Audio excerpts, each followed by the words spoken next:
Hey guys, welcome. Hello. What else? So, jumping straight in, what made you decide that you wanted to act? I'm a whore for laughter. I love attention. Okay. No, I'm joking. No, No, I was actually like, so really. I love that. no, I think like as a kid, I loved entertaining my family. So I think it's a natural progression into acting. I was quite bad at school as well, so drama kind of calmed me down. So I just stuck to it really. And that was it? That was literally it. Yeah. Anybody else? Mine was a mixture of, the mixture is actually quite weird, but it's a mixture of Will Smith and Jean-Claude Van Damme. Because I used to always watch a lot of Jean-Claude Van Damme Very movies, interesting mix. like fighting styles. And then obviously I used to watch a lot of Fresh Prince. Yeah. Yeah. And that's what made me want to when I was like 6, 7 years old. So did you have dreams of being a kickboxing cut? I used to have a lot of fantasies of me actually being a martial art expert. Okay. Yeah. And how Thank you. close are you to achieve I that? know, Yeah, right? but like, we're scared. I'm I'm scared. not very close to be fair. Have you I've not tried got any to? belts. I've trained a lot. Okay. I haven't really actually got any, certificates or belts. I've got trophies in boxing and stuff, but that's about it. Casually, We of might course. just revisit that. Anybody else want to jump in My on that? story is kind of similar to Kadiff's, where I used to force my siblings to do plays with me at home, and my mum used to pay us in Smarties. So always at school, at home, constantly, all the way until adulthood. And I was like, what am I going to do with my life? And I was like, the thing I feel I do best and I enjoy the most. And here we are. And convincing people that you wanted to be an actor, was it a problem, Gbemi? Well, I come from the western hemisphere of the old Africa, and so it was not easy convincing family that this was a actual legitimate job. Now as an adult, I understand that people bring you from another country, they slog, they work hard for a vision for your life, only for you to say, I want to prance about on the stage and so. And my dad, bless him, because he's now like, that doctor is here, but was like, I forbid you from acting, like the same old lawyer, doctor kind of thing. And I used to do it on the low. The dark secret. Yeah, Wow. I would I did I went to secret. I lied about the classes that I took. I was like, I'm doing science and maths, God, and that. I was doing accounting. I was doing drama subjects, music. I was like, I'm at revision. I was at drama club. I mean, literally, almost the sort of not wanting me to do it kind of made me sort of it pushed me on more, and it kind of made me want to prove wrong that as a black woman I could get somewhere in this. And now my dad's kind of, I think, proud that I actually defied him. Yeah. And yeah. Sam, did you have any restrictions, or were you like, I'm going to be an actor, and what? Nah, I mean, there was a bit of that, but like very similar to Gbemi, I had a lot of resistance from like my mum, from my family, because I was good in school. They kind of expected me to go on and be a lawyer or a doctor or an engineer or something like that. I never really found any enjoyment in those things. Like I was good at it, but it was like I didn't really care for it that much. Acting was like my thing. I like to perform in front of like my family and make people laugh and stuff. And then I got to like 19 and I just decided like this is what I have to do. I've got to defy my mum. And then came like a load of backlash and threats of like being kicked out and going to having to slug it for myself. But she came round eventually, and yeah, she's happier now. You missed my class today. Again. I'm not in the mood today, so I'm not in the mood either. You come in here stinking of weed, got specks of blood all down there. I told your mum you wouldn't fail, not on my watch. that's where you fucked up. Oh, what do you want from me? Always a tough guy. Your mum told me about your foster care. I can't imagine what that must have been That like. ain't your business. Confusion. Yeah, and what? Don't know shit about it. So stop right there. Or what? So like Aaron mentioned Jean-Claude Van Damme and The Fresh Prince as... Who else Who did you guys see on screen or on stage that made you say, yeah, this is actually achievable, I can actually do it? Your kind of icon, I guess. You got more, Aaron? Yeah, no. I mean, mine obviously changed as I grew up and actually realised what acting really is. And, you know... What are you trying to say? No, the better actors and, you know, the more drama actors and whatnot.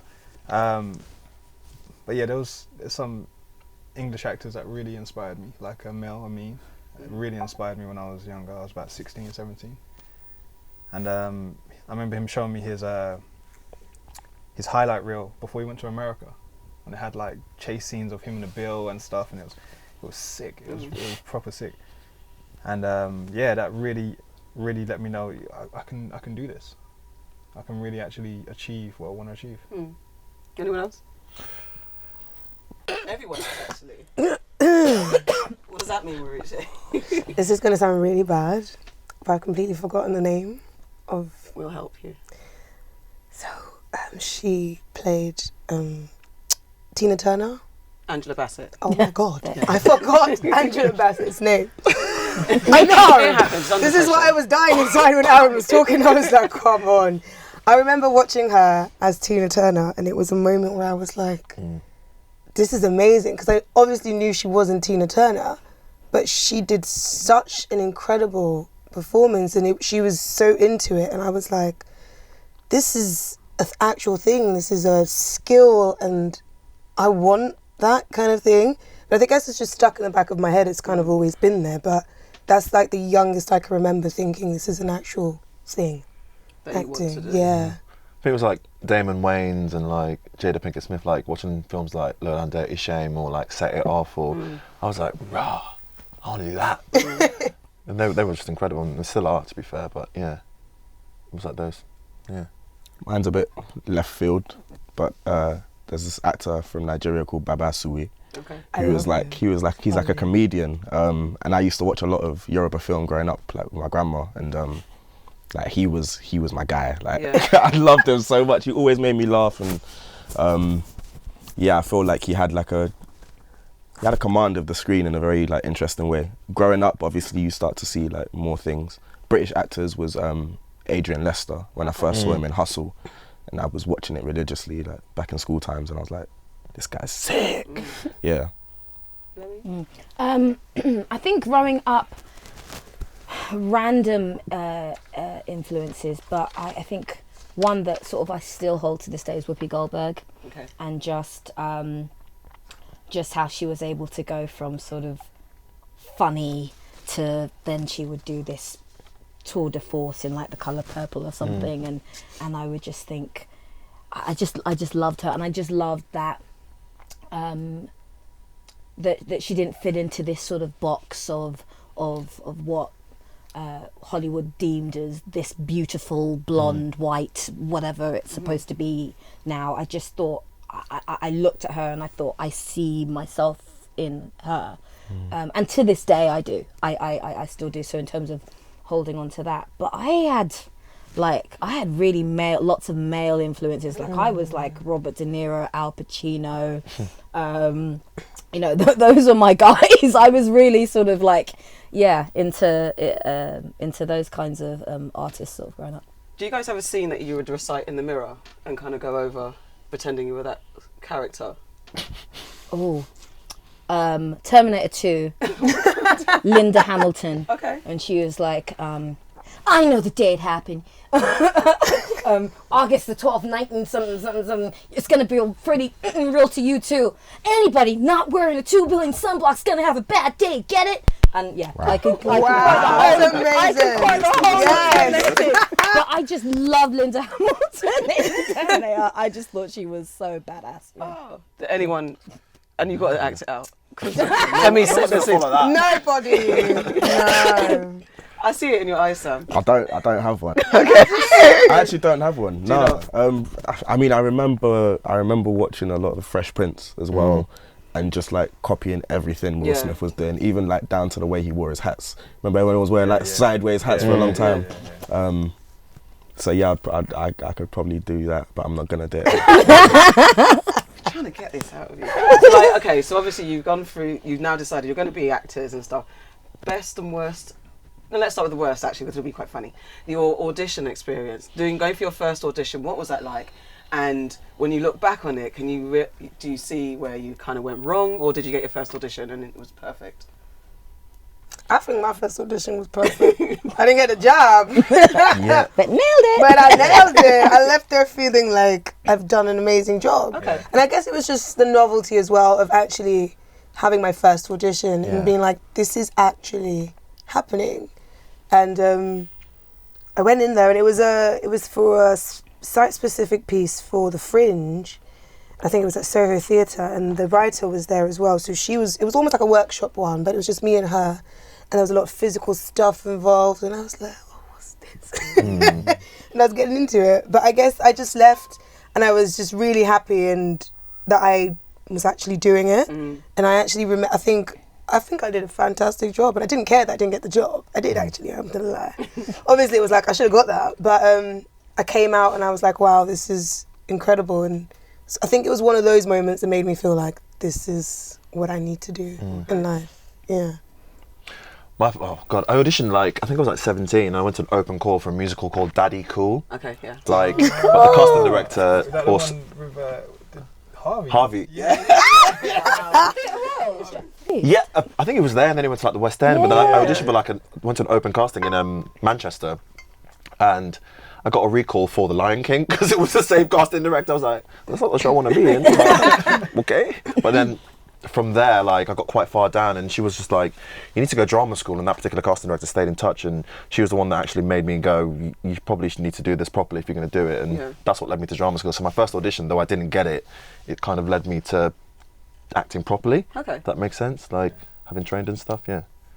You lot are slightly disappointing me. I wanted embarrassing stories. Nah, man. There's loads of My, There's loads of I remember one of the first ever time I went on an audition and even realised that was a thing was to audition for the National Youth Music Theatre, and it was to you had to do acting and you had to sing, and I remember singing "Where Is Love" from Oliver Twist, but the only thing I remember was that people sing in American accents. That's what they do. That was my cultural understanding of all singing up until that point. So I was singing this very English song in this hideously kind of American kind of twang, and then someone else sang it the same song straight after me, and sang it better, and I went, oh crap, I did it wrong, and then they were like, okay, so here's who we'd like to stay, and I wasn't called, and it was the first thing I'd ever done audition-wise, and I was like, I'm not good, I can't do it. But you bounced back. I bounced back, yeah. So went to McDonald's, it was fine. You did what? I got a cheeky McDonald's. Oh, I think I went to McDonald's. I quit. I'm going to work at McDonald's now. That's my career. So are there rites of passage roles? Because you mentioned Lion King, and I feel like looking at actors' CVs, I've seen a lot of Simbas and Nalas, and then you know, young Simba, young Nala, and then you've also got the Doctors, the Bill, the EastEnders roles and stuff like that. Are there rites of passage productions that you feel like you need to go through as an actor to kind of prove your worth or get training even? So I went to classes, a lot of classes growing up. I didn't go to school, so I did feel like I needed to, learn TV on the job, and I'd done a lot of theatre from 20 to 25, and then when I got my first job at 25, TV job, I realised, I'm gonna have to learn on this project here. I need to learn on it. So I listened every day. I watched back my episodes every single day. I was cringing like hell. What episodes? This was in Hollyoaks. Okay. And I was cringing like hell throughout the first, say, 2 months, maybe even 3. And then after a while, I was like, no, okay, I'm starting to like the character now. So I really did learn a lot on Hollyoaks because you're there every single day. Every single day you're on your own set. It's really good training for camera acting, finding your light, finding just everything, just listening every single day. So then you go into, and who was it? It was Gillian Tailforth. Yeah. She said if you can work on Hollyoaks, you can work anywhere. Oh, wow. I didn't believe it. I just thought she was just saying it. Yeah. And then when I've worked everywhere else, I'm like, oh, this is easy, because it was just so crazy the way they, the whole days were, how they were set up. And now when I walk into a set, it's so comfortable, Now I find myself having to get back into theatre and be like, okay, cool, I'm on stage now. Yeah. But for me, I had to really, learn on the job a lot. Weruche, you were in the bill. Classes. I was. What was that like? That was my first TV job, and I didn't know anything about TV acting. But lucky for me, I'm so bad with names. The two police officer people who play police officers. Oh yeah. On the bill, Right. right. On the bill. Those two. They were really nice to me. So I had no idea that you did more than one take. Okay. I didn't know what an eye line was. I didn't know anything. So I literally was sitting there like, that was the first time I felt imposter syndrome, because I was like, am I even supposed to be here? Why did they pick me? Because I knew nothing. But they were just like, all right, this is what you've got to do. And they'd whisper it to me as well, so nobody else would know that I didn't know. But they literally told me everything, so every single scene. So it would come up, and then I'd come up to them and they're like, okay, so this is what you've got to do. This is your eye line. Look there, look at that, and look at that. And it was just like, okay, cool. And I was on there for, I think 2 days, I had. So the one day was when I learned everything, and then the second day, it was kind of like less hectic, because I think the first day we were filming in a car. So obviously that's stressful in itself. So it was just a lot going on, but they were really kind to me and was teaching me things. And after that, that's when I was like, hold on, this is completely different from theatre. And then I guess, I just always learnt on the job, and just, because I never really had TV training or anything like that. So I just kept learning on the job. I think a rite of passage for an actor maybe who's come from the stage, which I sort of started off in. I firstly a bit biased. I always think that I think there's so much craft that you hone in from working on stage that I think if you can do stage and you can learn all those skills, you can sort of apply anywhere. But I think there is a rite of passage for someone who's done a lot of stage work and then goes into TV of going, I suck, I'm really, really bad at this. And I think you have to go through it. You have to kind of go, because it's, you're not necessarily even bringing the performance down, but you're bringing it more inwards. And it can still be big, but it might be that it's inside of you rather than outside of you. And there is this process when you see yourself on screen for the first few times, you're like, oh my gosh. I think that's a really good rite of passage to go through as an actor. And maybe not even at stage, just seeing yourself on screen for the first time and learning to just be a little bit kinder, but also critical and learn from what you're seeing there. And just... Also, what I found difficult was a lot of the shows that we do, you kind of get the job, you do the audition, get the job, and then you go straight into filming. And there's not like a lot of character, research, development, any of that. And it's like, there's been times I've been on set, I'm like, I'm not feeling comfortable because I don't feel like I've done enough research. I haven't developed this character enough for me to be comfortable with these words that I'm saying. And luckily, it was the jobs that I've done that on, they've been long stinted jobs, so I'm like, okay, cool, I've got time to actually really sit down with this character, and and the writers can get used to me as well. So I found that hard, going from theatre to TV. Hardly, you're a queen. You're an absolute queen, and you deserve someone who sees your magic. You're right, I'm so thankful for that, because I'm just a single girl on the tongue with my 4 friends. 3 of us. Guys, can I be a sado and take a selfie? Is that sad? Yeah. Because my sister thinks I don't have any friends in London. Oh, we're your friends. You're my friends. I've got such a big head. Look like we like each other. Okay. That's nice, that. Is that nice? Yeah. Oh my god, I do have a huge head. Well, your brothers now, I would kill for you, Anya. Oh. Would you kill for me, Brad?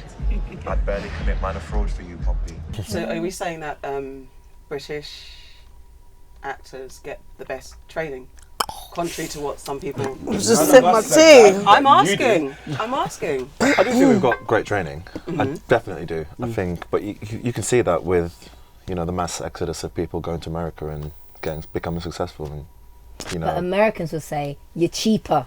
Even if we are Just cheaper, we still you can see the work. I don't know. I don't know what deals people will be doing. You know, just pick the Asian by that. But like, I think because I don't know, being British or whatever, you're what's around theatre far more. I guess you're aware of it a lot more. Like even at school, having to do Shakespeare and stuff at school, I think it informs your acting. So. I think the training here is pretty brilliant. And I don't think here we've got that thing of, oh, you look good, get on screen. Yeah. You know? Yeah. We don't have that. Is that a so thing? we have. Yeah, in the States. We have to it is. really, prove ourselves. Yeah. And theatre, we take pride in it. You can't fake it though. You can't fake it at all. And if someone's trying to fake it, they will get owned straight away. Yeah. So yeah, people. I feel like British actors really work hard in what they're trying to do.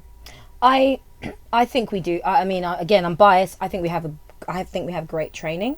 I think Americans have a really interesting work ethic that I can get behind. Oh my gosh, yeah. And I love that their training never stops. So when I've been in America and it's like, I'm going to class, and it's like, and I was like, dude, I graduated from drama school. I'm done. All my learning is over. Okay. And it's only when I went to America that I started realizing, actually, I used to think, I'm going to be honest, going to class is just for out of work actors who've not worked for a while and they just like need something to do. But then when I went to America, and everyone was like, I'm going to class, constantly working on one's craft outside of just being in a job. I started to hone in that sort of that work ethic and that constantly training yourself, which I think is a really great thing that we can learn from. Yeah. But question, because I had this conversation with some of my actor friends, being out of work for 7-8 months, you're auditioning like crazy anyways. Could you not say that auditioning is training? I do, and that was literally before, like I said, before I went to America, I'd be like, I work. That's my I'm working. Yeah. So, but I guess all I'm saying is that there is merit and there is worth in going, you know what? I'm not above going and sitting down and letting someone remind me about my voice and connectivity and delving into a script. It's definitely needed. And Is there such a facility over here to do that? Yeah. Because I mean, I know there are existing drama classes, but do you guys, once you've been in the lights, as it were, feel like, okay, hi guy, I'm just back, don't mind me, but then... I went to the Actors Temple not too long ago and done another Meisner course, which was Please good. elaborate. What's the Meisner course? So it's repetition and being in a moment, you know, and just feeling what you have in a moment and and just basically letting it all out there. I mean, there's people in the class that never acted a day in their life and they're trying to be actors. They haven't even got headshots. And initially, the course was a long course. Initially, I was sitting there, I was like, what am I doing here, man? I've been on TV. But then I'm like, no, like, get your head out of your ass, you know, like, learning don't stop for anyone. So, that was good. I always like to go back to that. So when you're in the room, and this is slightly off what we were saying, and you feel uncomfortable with the role or where you're at, how or when do you speak up, and how have and is that having got the job, or is that like having got an audition? The job, and maybe the character's not going in the direction that you want it to, and I don't know, maybe from your early role to now where you are in your careers now, if the difference in how you would maybe challenge something that you're not comfortable with. I think starting out, I just wouldn't say anything. I would just live in that uncomfortable feeling and just get on with it in silence. Now I refuse to do that because ultimately you're the one on screen. Like you're the if you aren't comfortable with a bit of writing, you're the one saying it. So you need to speak to the writer, you need to speak to the producer, speak to the director, and try and find a happy medium. But early on, I think it's just about people's temperaments. If you feel like you're comfortable enough to speak up about it, do. But early on, I just wouldn't say anything. I'd just get on with it. Like, you know what I mean?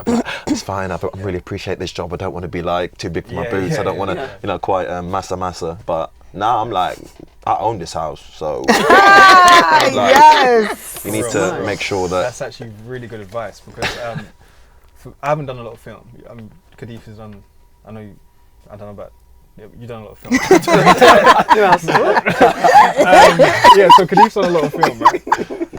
I've done a lot of TV, but what I've learned is that on each of my jobs, there's always been different directors that come in throughout the way, and then they all have their different perspective on your character. So what I've learned to do is say, "I'll come here, have a talk or lunch or something," and go over the character and say, "Where do you think this storyline will take me?" And you know, just so we're both on the same page.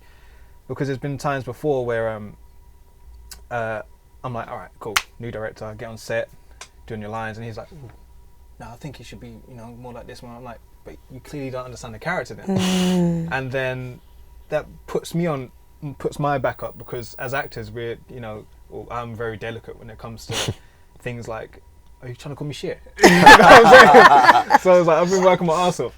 And then so yeah, I've just learned to sit down with them or her and be like, "What do you think?"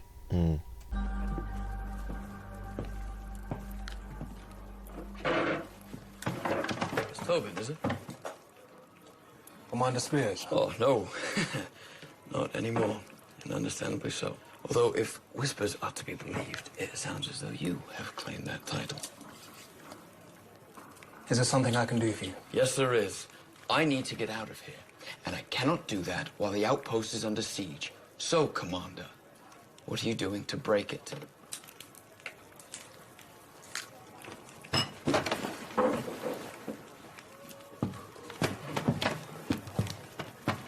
So how do you guys react to criticism or critique, Sam? I'm really quite open to it. Is it because you're new to the game or newish to the game? I mean, maybe. But I went to this school called Identity Drama School, now Identity School of Acting, and the way that I was trained there, you know, you kind of have to understand sometimes what you do ain't good. And if no one tells you it ain't good, then you're just gonna keep on making the same mistakes and thinking this is acting. You know, the way I was like early on in my career, like I was very performative and everything was like really big, and like I just didn't know the difference because I'd always been told, "Oh, you're great, you should be an actor." But like when you get there and you're like, someone tells you, "You know what? I don't really believe that. I think you're performing, I think you're acting." Yeah. You have to be able to take that and then run with it. And I think in the game anyway, like people are always gonna have opinions. Yeah. People like critics, do you know what I mean? So like if you're gonna be, and this isn't to say anything to you or anyone like that, do you know what I mean? But it's like if you're gonna be ultra sensitive, what happens when everyone thinks what you did was terrible? Criticism is like, it's part of the building blocks to getting better. Yeah, you got to welcome it as well. Yeah. Sometimes though, I quite like going on Twitter and finding people say bad things. This is what I see. And then This is I crazy. at them, and then I'm like, because I think it's so funny. Like, if you're gonna hashtag it, man, I'm gonna look for it. I quite like that. See, I think there's a difference between. See, I love criticism from People who from matter, the not to directors. No, like I'm I sorry. kind of sometimes even crave that. I'm like, sometimes Yeah. if a director isn't giving me anything, Yeah. and I'm I just get like, mad, yeah. I've had to learn sometimes to self go, okay, no news is good news sort of stuff. But sometimes when you're working with a director and they don't give you anything, you're like, oh, okay, I don't know. But when it comes to like, I've put my work out there and I'm happy with the work I put out there, I don't feel like I need to be beholden to your critique, random person on Twitter, or even press. You know, and when it comes to certain jobs, like if I'm doing a play, and I still feel like I'm finding things, I will not look at reviews. I don't read reviews or anything like that, because even if it's good stuff, sometimes it can change what you're doing. Because if you're going to take the good, you've got to take the bad as well. For reviews, I read the reviews after the run's finished. Of like, if I'm doing theatre, if it's something on screen, I'm like, I'm reading it. I'm good with I'm good with critique from people who can critique me. Yeah. Do you know why I say this? Because I've done Nollywood. Okay. And when you have uncle who sells or auntie who sells akara on the road, no shade, like do your thing, but you have no actual, like, You can't tell me. But then what about the audience? Let me play devil's advocate. Yeah. I'm the audience. Yeah. And I want to enjoy what you're doing, but I don't enjoy it. That's your... And I feel the have a need right. to let you know You have a right. that this isn't quite what This- I want. But to do. I understand that. This is the thing though, like obviously in the age that we're in right now, Everyone's got an you can just opinion. at me, do you know what I mean? If Yeah. you find me on like on a Facebook, on a Twitter or a Instagram, like you can come at me. But at the same time, you know what I mean, like when I got the job and I did the work, it was independent of you and your opinion. Do you know what I mean? When they chose whoever it is for the role, it's independent of, it doesn't matter what anyone else thinks. Do you know what I mean? So I think that's, like you said, if you're going to take the good, you also have to take the bad. So I think it's just about kind of like having an objective viewpoint, because everyone's going to have an opinion. I mean, I'm not saying I completely, like, I'll take it. But You won't. I will take it, because I remember there was one especially the Nollywood thing. Somebody actually tweeted and added me and said, this Weruche girl, her face is doing 1,000 things at once. Hold up. I know I have a very expressive face, regardless. And I've had to tone it down sometimes with the theatre and the TV acting. Screen acting is completely different. So I understand that. But then I can't let that get to me as well. It would annoy me, but I was like, I do understand, because I've had that feedback from professionals. So I get it. But then also sometimes it's just not needed, especially where you are. If you feel you've done a good job, you're not going to come and tell me, because I know what my face is doing anyways. Do you know what I mean? So that's just kind of the... But we also find out if we've done a good job more time at the same time as you guys will find Yeah, out. Yeah, exactly, yeah. when we're watching it all So, back. I mean, we can only get better once we watched it back. Okay. I'm just saying, you know. Fair enough. That's fair enough. And Richa, you did something different. You went to back home. You went back to Nigeria. Yes. To kind of, even though you started your career here, and usually people are trying to get to America and stuff like that, or trying to establish. Why did you go back home? So growing up, I actually did watch a lot of Nollywood as well. And so the plan had been for me to go to uni and move back to Nigeria and actually do Nollywood. But then I got out of uni and then I found Identity School of Acting as well. And then I went there for a few months, then got signed and then auditioned and then got the bill. And things were going quite well. And then my mum came to me and she said she'd met someone who was running one of the biggest soaps there, and they wanted to audition me, and I was like, okay, cool. So I went, did the audition, got the job, came back to London, wrapped up my life, went to Lagos, and then it all just went down the pan anyways, because they were moving mad. So it was facts. I thought it would be easier.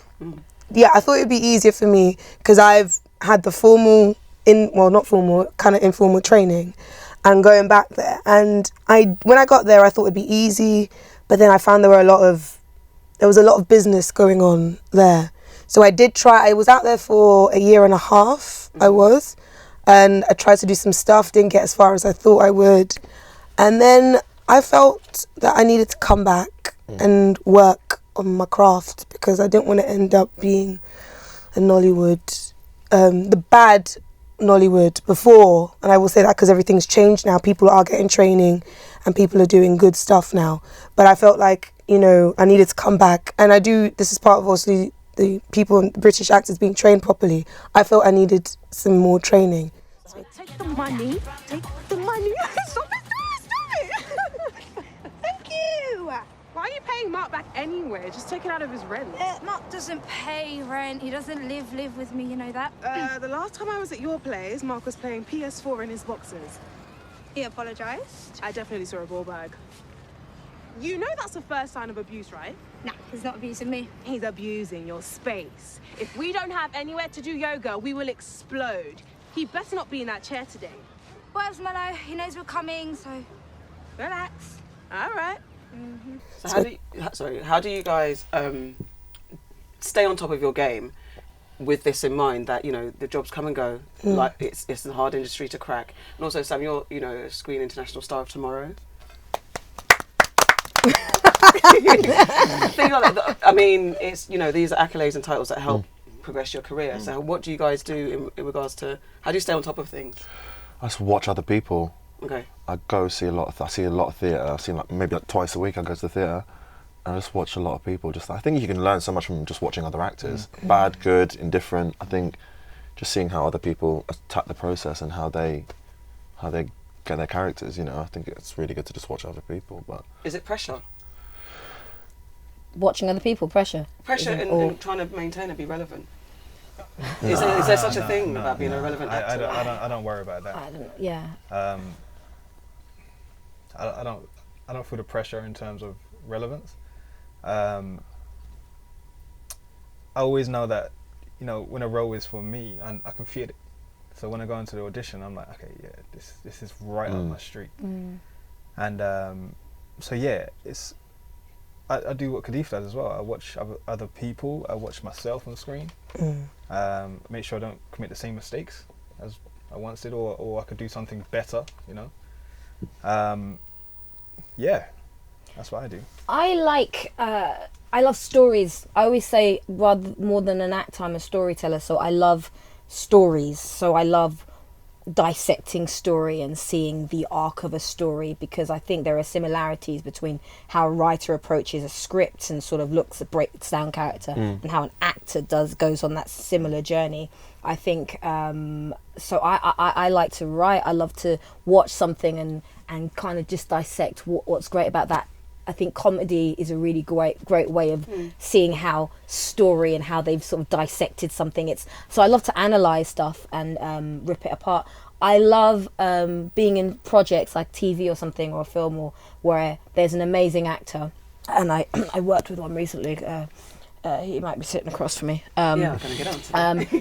I remember just and you know, I said to you that I just learnt so much of being on set with Sam, because it was just, he had this stillness that I've never really engaged with before, because I think I'm quite energetic as a person, and a lot of the roles that I come out with are you know, there's movement, and there was something in Sam's stillness that I was like, I'm nicking that, and the next, and I want to be able to harness that in the next job. And Providence would have the next thing that came shortly after that was this job where this character, I just felt a stillness, and I just remember literally just channeling some of that. So working with other actors and just going, oh, I love what they're doing, and just being a magpie and just taking the best of all the different things. I think it's great. Yeah.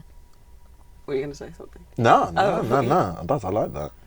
Is there a project that defines you guys as an actor in your body of work that you've done so far? Is there anything that you like, yeah, this is what made me feel like I'm actually an actor, I'm doing this?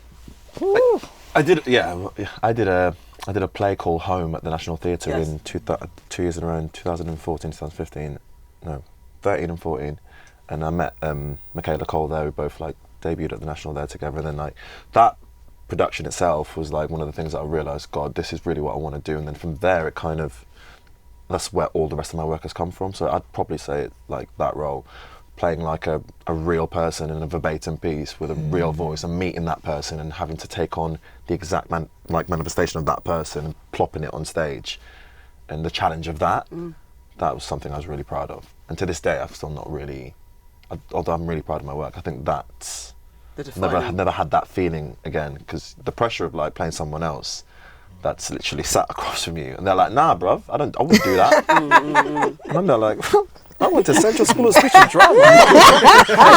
It's like, you're mad. The pressure of that is like, it's a lot. So yeah. Everyone else actually, I want to know. When I did a play, Liberian Girl, at the Royal Court, that was intense for me, because I'm method, and I went all in, because obviously it was about child soldiers in the Liberian Civil War, and it was a lot, and I think I was getting into it so much. We had a Cecilia Noble on it, and my character got raped in the story, and one day she pulled me aside and she said to me, "You're amazing, I can see. You're a method actor as well, that's incredible, but you need to leave her here." And when she said that to me, it was like, wow, because I had been taking the character home with me, getting so into it. But that was one moment where I was like, wow, this is actually in me, kind of thing. And I remember, the whole run of it was so incredible. We had people coming up to us telling us personal stories and how they related. And the Liberian guy came to see it, and he said it was just very emotional for him. When he was speaking to us, he had tears in his eyes. And I was like, okay, so this is for real. And that was, I think that play has been one of the defining. I'll never forget it. Never. I did this show in 2014 called Dixie, and it was like it was a CBBC series, and it was the first time I'd done anything more than a couple days on a job, and we were shooting that for like 6 weeks, and it was really intense, like turning over really quickly and just doing scenes and stuff and script changes on the day and whatnot.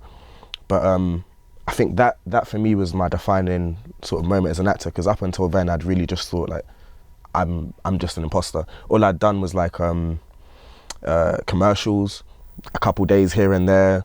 If you saw me on the screen, like you just saw me, do you know what I mean? I was there for a minute, and I guess up till then it was just like, am I even good at this? Do you know what I mean? Because it's not like I weren't getting other auditions for other things, but when I got that, it was like, I'm just able to flex my muscles in this space and make as many mistakes as I could. And then later on, like, my cousin watched it because it was kind of set for her age group, and when she was like, oh, I saw you and I really liked the character and my friends are talking about it in school, I was like, now I'm an actor. You know what I mean? Yeah. The schoolyard is approval. The schoolyard's approval, you know what I mean? I'm not sure yet. I think it might have been, having to relocate. Okay. To film Hollyoaks. The first time, when that was the first time I relocated. That might have been the time when I thought, okay, I'm an actual actor. But it's not. I didn't get the feeling of, it wasn't fulfillment. No. Because I still feel like I'm still very much proving myself every single time. Okay. So I'm not sure if I got that euphoric feeling yet, like everyone else has yet. I'm quite jealous of that. So when I get there, I'll be able to tell you in the next 5 years. Okay, we'll have you back. I think I've only just in the last maybe 5 years of what feels like a much longer career have started to get roles that I've started to go, I can do something with this. Up until then, and that's not to poo-poo any of the things I've done. I've learned something from everything I've done. But I think one particular role was very recently. It was a play, Our Country's Good, and it was a tour, and I played Liz Morden. And I'd read this play when I was younger, and I just never thought I'd play Liz Morden. I just, is always saw her as this white character.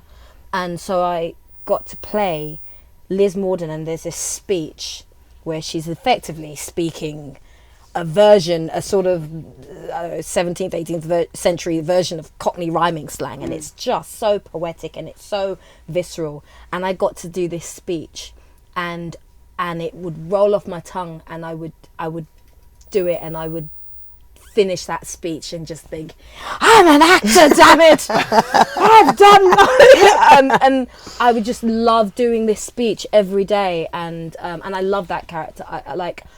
It was the first time I'd ever sort of really fell in love with a character and that people used to laugh at me backstage because she was in chains for a lot of the second half of the show, and just because actually it was easier to just not take them off, but because I'd have to walk really sort of quietly backstage and not tingle these chains, I'd walk, and then a character would just be there, and they'd be like, there's Gbemi in character, and I'd talk to her. But I just loved it, and it was, I'd say that was probably not the first time, but a time when I started to feel like I'm getting roles that I felt like I deserved. I should be getting these roles at this stage in my career, and it's lovely to be able to, So Sam, I recently read that you said in an interview, I am trying to create a career on stage and screen where I can look back and know what I said was important and it was heard.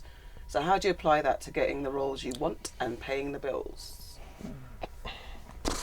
Is that a lot? Don't know how to answer the second half of that question, okay. But I'll do my best. I had like a sort of a mentor for me. I have a mentor, and he shared this thing with me where he was like, expect nothing and experience everything. And so I guess that's the answer to the second part of the question. And the first part, he also shared with me, like, we're artists at the end of the day. Do you know what I mean? And this thing fuels me more than just what it pays me. You know, there's a sense of satisfaction that I get from doing it and creating and playing roles that I want to play. And it's the same as like a writer, for instance, or a director. You know, there's that thing that you just love, and that ignites like a passion and a fire within you. So yeah, I guess that's my focus, and so far it's done okay. You know, it's done all right for what I've wanted. I guess moving on to like wherever it is that I want to get to, there will be other lessons that I have to learn, and maybe that whole quote will become like completely irrelevant. You know what I mean? I'll look back like, I was so dumb and naive back then. But as for right now, you know, like if I'm being authentic to myself, I want to tell stories that are important and stories that matter and stories that people can look at and just be like, wow, that touched something within me, or that made me think differently, or wow, that perspective is a perspective I haven't thought about before, seen before. And I think we do kind of have a responsibility as artists to do it. Maybe all the power isn't necessarily with us as actors, but as an industry, I think we have a responsibility. Do you guys all agree? Or? Yeah, totally. Mm-hmm. No, I think he's wrong. No, absolutely. Do you feel the weight of responsibility in the characters that you portray, or the roles that you go for? Yeah, sometimes rightly so. Other times I think when it becomes a issue of, as a black woman, I now have to sort of, the role that I take on now represents my entire ethnicity, can be tiresome. And sometimes I always say, I'd love the freedom to be mediocre and to be able to just suck at something or to make a bad choice or whatever. But I think in this industry, when you're black, it's like you have to have it perfect and you have to be making decisions that benefit all of us. And if a role maybe doesn't stand up to somebody's idea of what is woke now in this month of 2019, then, you know, oh my God, you're cancelled. And that can be really quite frustrating, because actually there are lots of different reasons. Sometimes I take on a role because, like, I did a job that really profoundly made me sad and depressed. And I remember coming out of that job going, I never want to do a job like this again. And straight after that, I got to do, I think it was series 1 of Famalam, and all I did was laugh. And it was just like, I want to just do a job that I can work and laugh and just have some fun.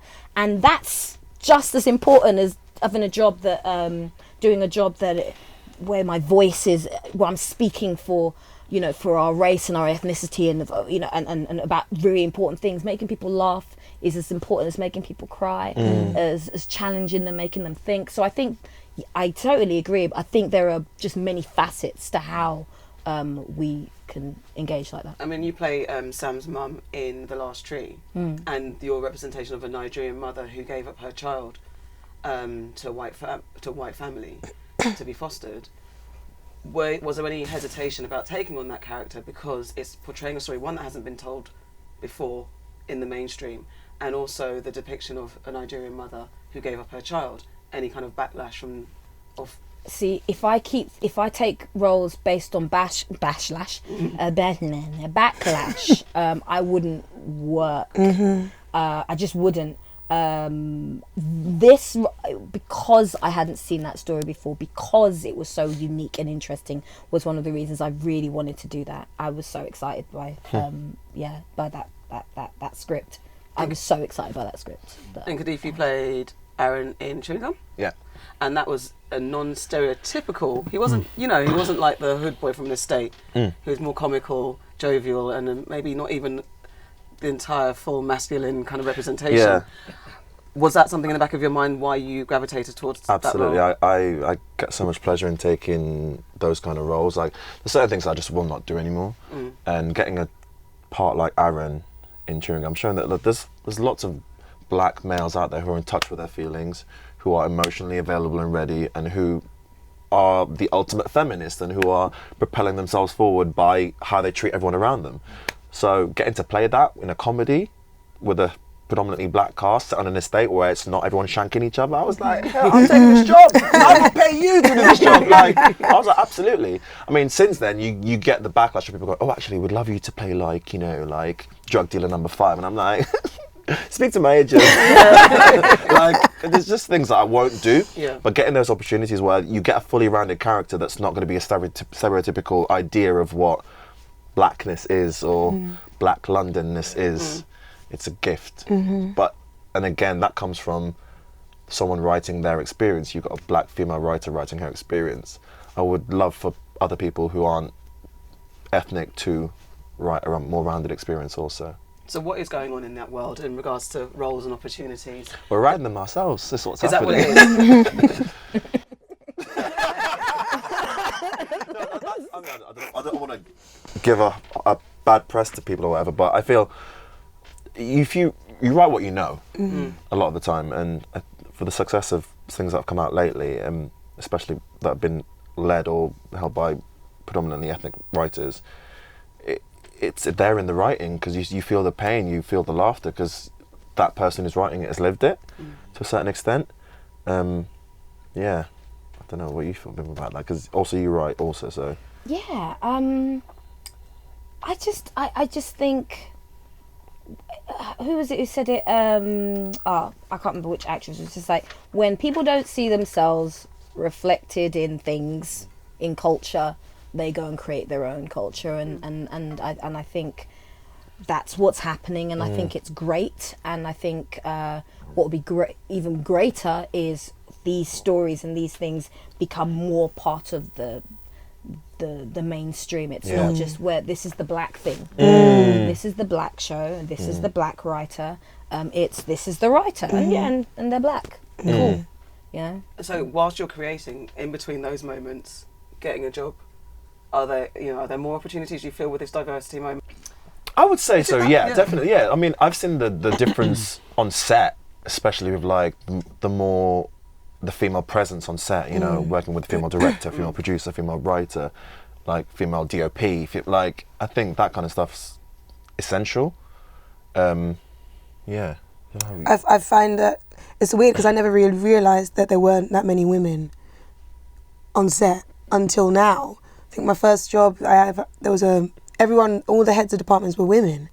And then not until I finished the job, it was a commercial, but it was still 2 days. And not until I finished the job did I realise that was all that happened. And I was like, oh wow, things are actually changing, and you know, it feels different. I feel a bit more comfortable. I don't feel like I'm not to say anything. I'm just gonna stop talking. But it's lovely to see that there's actually a change happening. It's not just being spoken about, but there is active physical, and we're seeing these changes happening. And it can't just be a moment either. Yeah, that's like, as much as we're enjoying, you know, what's happening now, and what I would probably refer it to, from what I've heard as well, it's like a black renaissance in terms of like creativity and film and TV and the arts and stuff.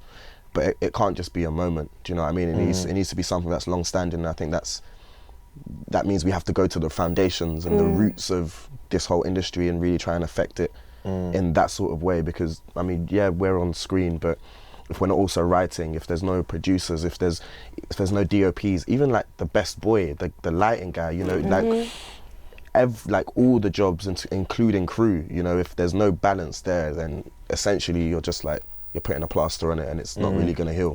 Yeah. It's not going to build. I concur. I think, for me, I think in terms of the kinds of roles that are available to actors now, like I said, only in the last 5 years have I started to feel that I'm doing roles that are really exciting and challenging. But if we don't have the suits, the people, the execs, those people, the gatekeepers that look like us as well, then I'm feared that we're just going to be the kind of performing people in the front of the screen, and actually we're still telling a story through a white gaze almost. And I think it's really important for that reason that we have higher ups. Okay, so can you tell me what you guys have got coming up next, and what are you watching right now that's really like, I wish I was in this, or just really enjoying it? It's switching your brain off. I'll go around the room quickly. Start with you, Benny. Sam, go. Ladies first. What's coming next? I'm literally in rehearsals for a film, a horror movie at the moment. I don't know how much I'm allowed to say about it, so I'll just say it's a horror movie, and it's set in the 70s, and it's quite exciting because I'm a horror geek. And what I'm watching right now, I started watching. No, I won't say that because I don't know if I like it. What am I watching? I am just literally Netflix surfing at the moment and trying to find a new show. so come at me. What's the new thing to watch? I'm not sure yet. Maybe Aaron will let you know. So my show's on at the moment actually. It's called The Outpost. It's on Sci-Fi over here and then CW in America. Season 2. And I've just finished watching The Bodyguard. That was sick. I would love to have played that role. The Bodyguard role. Yeah, Okay. that was sick. It was proper. That's a Cool. good diverse type of character. Bodyguard. Bodyguard. What am I doing? I'm currently shooting a new Netflix series called The Stranger, which is like a psychological thriller. It's like an 8-parter. We've wrapped this week, which should be cool. It's been pretty dope, and I've just had a commission to write my own TV show, which I'm currently doing. And what am I watching? Do you know what I watch? I watch Four in a Bed. Okay. You know, I love that show. It's about like people who own B&Bs, who go around and like judge each other's B&Bs. Like, for some reason, I get such pleasure from it. Like, Switch off TV. Switch off TV. But also I'm watching Fosse Verdon, and I think it's brilliant. Okay. BBC Two, the FX series, Bob Fosse and his partner. I think it's Sam Rockwell and Michelle Williams, and they are phenomenal. Yeah. So, I don't know if I'm allowed to say what I'm in, but I'm doing rehearsals for a TV show, BBC Two. Yeah. I'm not watching anything apart from reality TV. And I suppose you were Love Island. I loved. Do you know what? I was snobbed it off every other year, but this year was incredible. So I'm like mindless entertainment. I think sometimes I just need to tune out and just get it. So I'm like reality TV all around. Cool. Yeah. Something I'm watching right now. Something I recently watched was Years and Years. Oh man, it's so good. I thought that was like epic. The writing as well, like just Russell T Davies is just phenomenal. Genius level. The acting was really good. I liked the way they told the story. I'll definitely recommend it. Is that stuff for the screens? There's screens involved, but it's social media stuff. It's like not too distant future where we could potentially be. So Years and Years. It follows one family through the years and years. I think it's a very dystopian future either. Yeah, it's foreseeable. Yeah, it's foreseeable. Yeah, it's got that like, it's got the Black Mirror feel to it, but more like it could happen. Like it's definitely watch it. Yeah, it's really good. And in terms of what I'm working on, regardless of what I'm working on, I'm always working on myself. Oh, what an answer! Do you know what I mean? I feel bad. Come on, I'm going home. I'm done. Okay, genuine. I feel like that's something that you didn't ask the question, but like as actors, I think people don't really realize how much the mental game is like really important. And if you're not working on that side of things, it doesn't really matter what you're doing like professionally. You know, you're never gonna find the true value of it unless you're finding like value within yourself and whatever's out there. That's right. And on that note, thank you guys. And so now for the easy part. This is nice and easy. It's called The Process. So now I'm going to give you guys a little bit of a challenge. You've got 5 minutes to accomplish it, so listen carefully. So earlier on we spoke to some directors, and they've come up with this director's treatment, and we want you to bring to life the characters that they've come up with. You'll give us a bit of a character bible.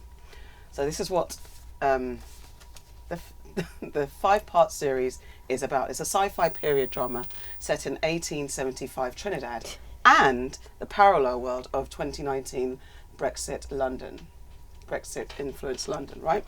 So we've got 6 characters One is a Damson Idris type, who's a rebel slave from Nigeria, who's managed to find himself in Ghana, but he's trying to get to Trinidad. The second character, who's also in this 1875 time, is Adedayo type. She's a villain. She has in control of the time machine, and she's Damson's kind of love interest, but she's also a villain. She's got ulterior motives, and she has a control of the time machine. Got that? And then we also have Noel Clarke, who's a Trinidadian fisherman who's been advising Damson to get to Trinidad because that's the way the Promised Land is. This is all set in the 1875 part. Now in London, we have Wunmi Masaku, who's a descendant of Damson and that generation of his family, and she's living in contemporary London under the mantle of Brexit and all the stress that's going on. Her mother is Whoopi Goldberg. Yes. Her boyfriend, can't remember his name now, is a white man, and her mother doesn't approve because basically they're descendants of slaves and they're having this kind of, generational thing. We're trying to escape this, and it's Brexit. I know, right? And we also have Glenn Close, who created the time machine, who wants to get her time machine back and set the world back to 1875. Let's fix out these characters. Well, Please help me. We need to talk about the time travel paradox here. Yes. But more, let's shape out the characters. First, we need to give the white boy a name. Okay, well, give him a name. Racist. He's a white man. Let's go with Tim. Tim. Okay, cool. So Tim, and he's married to. Well, he's going out with a black woman who's descendant of slaves, and she's getting kind of messages about the other world, the other life that she lived. And she's conflicted, and her mum doesn't like. Messages, as in like through dreams. Guys. Yes, that would be cool. Right down through dreams. Well, let's say. I'm laughing because it's about the characters. And then you said Noel Clarke is in 1875 as well. Yes, he comes back and forth. And he's a fisherman. And he's kind of like a warning So guy. maybe it's in the water. So she's either a swimmer or she's the girl who's the Wunmi Masaku type. Okay, yeah. Wunmi Masaku. So she's like seeing things in the water. Okay. And then Adedayo could be part of the water. Is she Nigerian? Adelayo's character. Yeah, because she could come from the Yemoja, which is the water spirit from. Okay. I just be knowing some little some. And water is significant for life, right? Come on. Okay. And obviously, it's a lot of our ancestors would have thrown themselves into the. Yes. The way to Trinidad. Yes. So Adelayo's character is infused with water spirits, water Yes. ancestors. Yes. Okay. And maybe she's a swimmer and she's trying to practice to go do some big channel swim or something like that, and that's.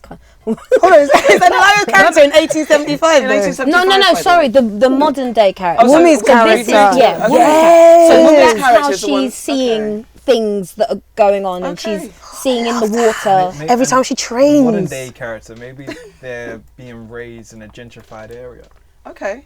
and they're black in a gentrified area, kind of taking on the feeling of the gentrified area, but then they're getting these dreams that's conflicting. So how is Tim behaving? What's his character in amongst all of this? How are we building his character? What could Tim be?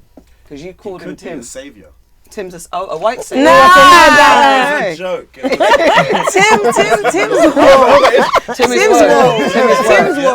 Tim's woke. Let's let Oh wait, they Tim have a be mixed race woke. child and they call him. What? Are you casting yourself? I didn't ask you to bring in new characters. We're trying to establish the characters that are here already. Oh my gosh. I think Tim is the doubting Thomas. Okay. So she's going, I'm seeing this stuff. When I'm going underwater, I'm believing seeing his it, and woman. he's not quite believing Wants her. to take tablets. And maybe she's Tim sounds like a research developer. Yeah. Yeah. Can we look at the hero, Damson Idris? Yeah. Who's in Ghana. He's Nigerian. What's he doing again? Why is he? We've also got to wrap this up. Okay. You've given me nothing So about why the hero. is he in Ghana? Why is he in Ghana? Yeah, He's trying to get to Trinidad. He's so trying to get to Trinidad. Ghana's not Promised too land. far. Yeah. Wait. So he's in Ghana. Yeah. He's Nigerian in Ghana. Yeah. Oh my Okay, lord. so he has to convince, right, the chief of Ashanti that he's one of them, and to give him some money to get to Trinidad to do some, research. I feel like we need more time. Thank you, guys. That was the process. Thank you. I love that.